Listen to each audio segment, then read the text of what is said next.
I wish to work for this company because I believe in a sustainable future that will help improve the health and well-being of all people in the future generations. And I believe that my knowledge will help grow this business to achieve sustainability in construction.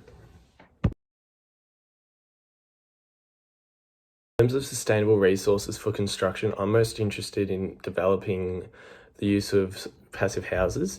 So then we can lower the costs of living with heating and cooling going down through the use of careful design, such as we can have passive heating and we can utilize the winter sun and then keep the heat in through envelopes. Not only passive heating, we can use passive cooling through the use of air movement, evaporative cooling, and thermal mass.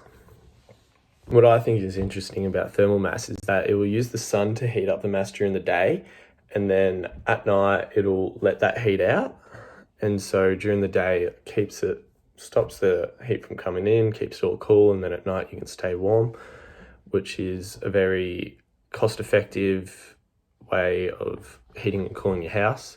And I believe that the cost effectiveness of the passive heating and cooling can improve people's well-being as they're not so much stressed about money or other stresses that come with living costs, and then they can use that money in other ways.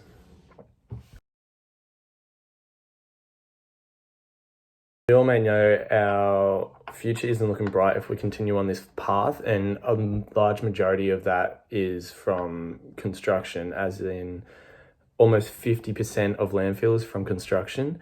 And in the future, if we want to progress, we have to have that minimized. Another thing that I'd like to see in the future is more implementation of green buildings. Green buildings refers to a building that's partially covered or fully covered in greenery, as in like plants, etc. If like you have a green roof full of grass, this will not only help oxygenate the air, but it will also provide habitat for more animals and other species. And not only that, but instead of having a darker color as either your roof or your wall, it will attract less heat, and it can cool your house by up to 5 degrees, which will then bring down the cost of cooling, which is then passive cooling. And so through the use of these sustainable techniques in construction, I believe that will help build a sustainable future for the future generations. And this will not only help our ecosystem, but it will also help the health and well-being of everyday people.